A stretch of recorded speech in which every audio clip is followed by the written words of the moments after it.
If your digestion, energy, and hormones feel all over the place and nothing seems to help, this video may be helpful. And hey there, I'm Kimberly of Indra Holistic Health. I'm an Ayurvedic practitioner and I help folks rebuild digestion naturally so they feel grounded, resilient, and energized.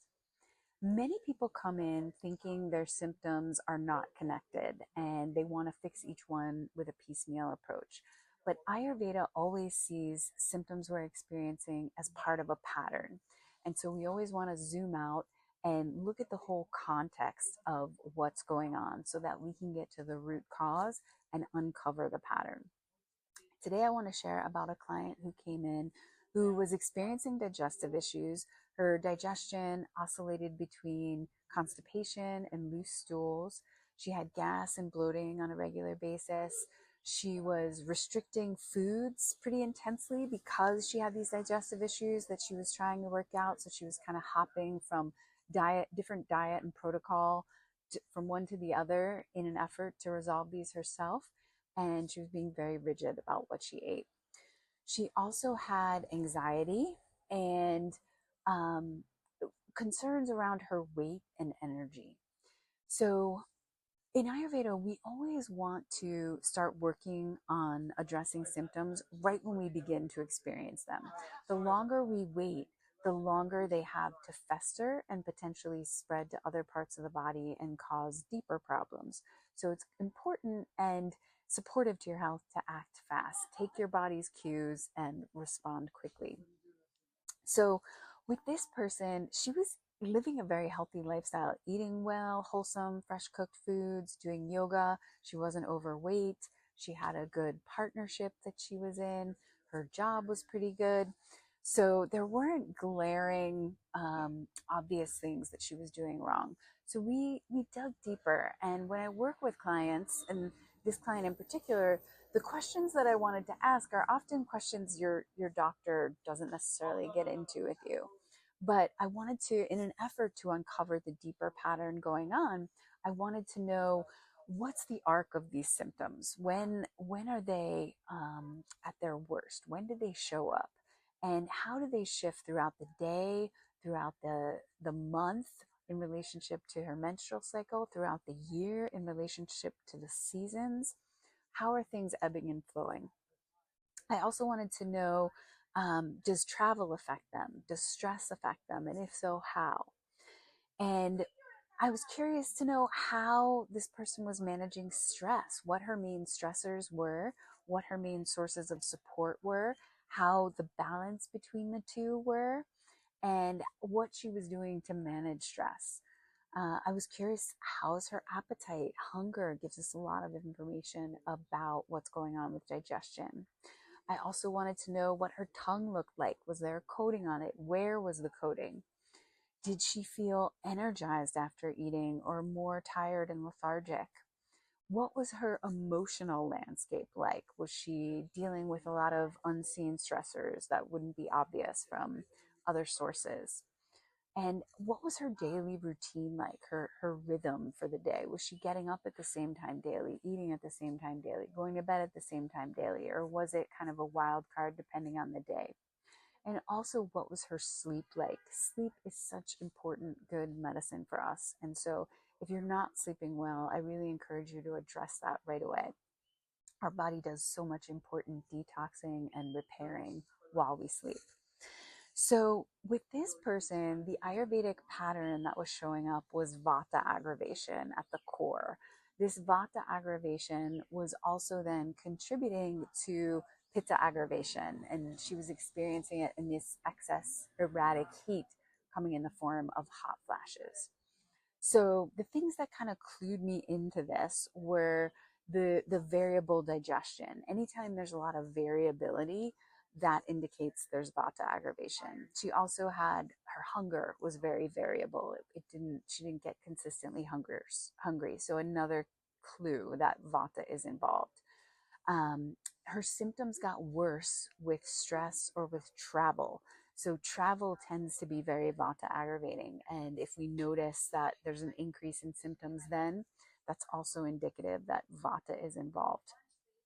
And there was a lot of anxiety around food. So that ties into the nervous system. Vata is very much connected to the nervous system. So another way that it was being stirred up. And the hot flashes were flaring unpredictably. So again, that irregularity indicates that there's some Vata aggravation. And she also wasn't sleeping well and was experiencing a lot of dryness. So whenever there's dryness, that indicates Vata, and that really aggravates Vata. And sleep disturbance is another indication of Vata aggravation, because when we can't settle down and relax, that's part of this pattern that we see. And so during perimenopause and menopause, Vata is also aggravated, because whenever there's a big change in our lives, having a baby, getting a divorce, getting a new job, going through menopause, this also aggravates Vata. And so Vata we can think of as just a pattern. And it involves irregularity, dryness, cold, um, and it can be treated with a very specific protocol. Of course, it's always tailored to the individual, but there's sort of like some overarching themes that we always use when Vata is aggravated.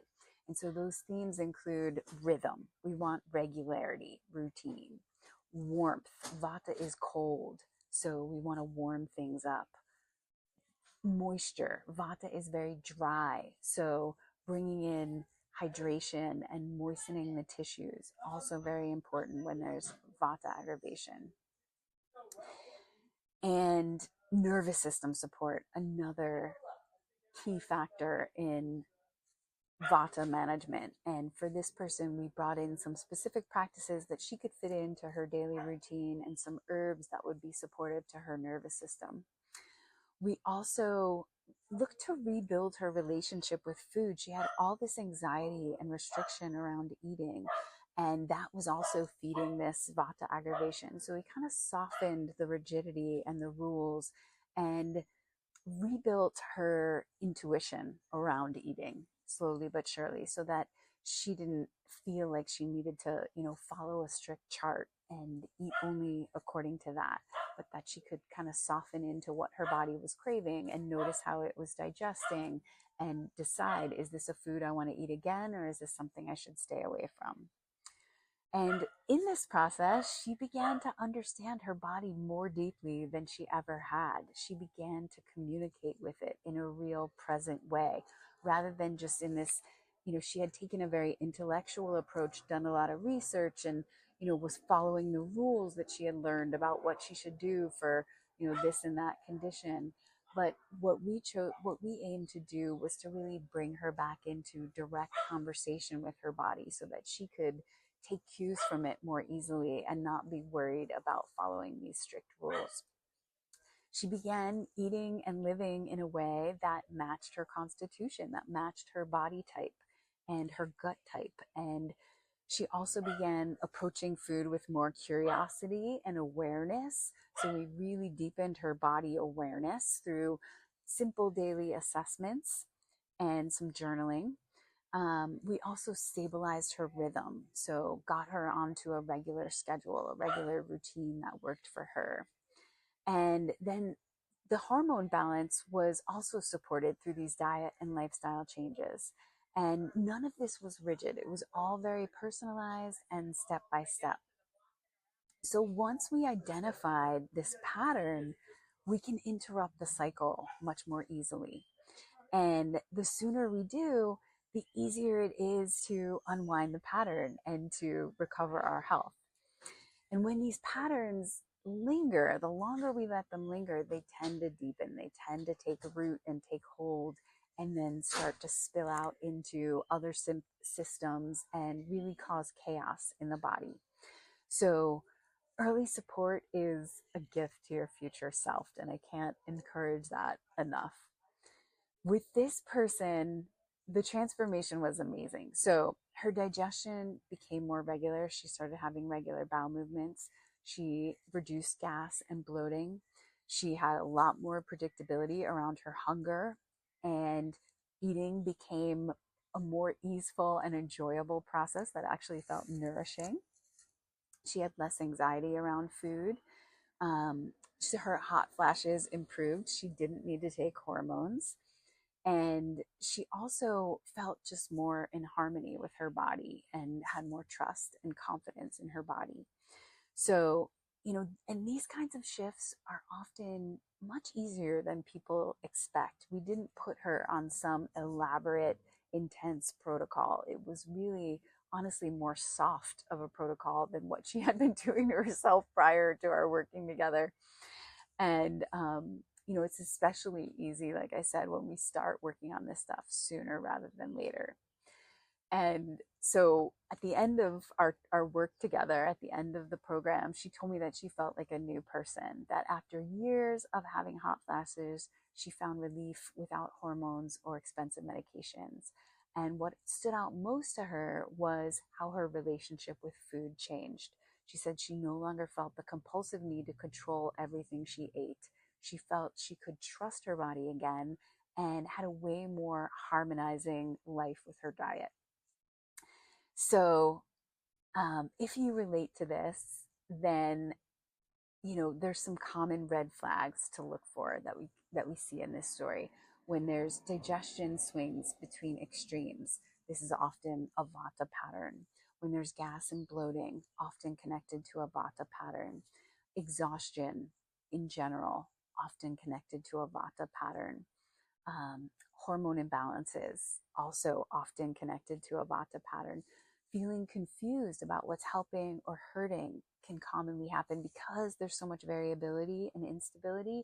It's hard to pin down what's the right choice and what's the wrong choice. So it can be really nice to have some outside perspective and Ayurveda's unique lens for addressing this in order to find relief. So patterns like this don't generally fix themselves. We need to be proactive. And in Ayurveda, we say that untreated digestive imbalance specifically most commonly becomes a deeper disease. So that's a big part of why I focus so much on digestion with clients, because it's really at the root of your health. And Ayurveda has been saying this for thousands and thousands of years and has a lot of clinical practice to back it up. So the sooner you address issues, especially digestive issues, the easier they are to solve. And you don't have to wait for things to get worse. You don't have to suffer and struggle. I see so many clients who have been dealing with these gut issues for decades, even sometimes their whole life. And they just thought, I have to manage it with medication. That's the only answer. And it's not, I promise there's other options. So Ayurveda has so much to offer in the way of digestion. And it's best when you offer it support when your symptoms are still at a little whisper before they become this loud scream. So the first step, your next step after watching this video, is to take my gut quiz. This will reveal your gut pattern. It'll tell you whether your digestion is slow or fast or variable, and give you insight into how those patterns work and what you need to do to support them. Next step is to, if you want deeper one-on-one support in unraveling your pattern, getting to the root cause of your issues, and rebuilding your digestion naturally, you want to join my 60-day personalized Ayurveda program. That's what this person did. And in that program, we go deep through one-on-one consultations and ongoing support over the course of those 60 days. We give you a personalized, customized plan and really get down to the root cause of your imbalances so that we can remove them and ensure that you're going to have long-term health, not just a quick fix or momentary relief. So thank you so much for being here. The links for both of those are just below in the description, and I'll see you again soon.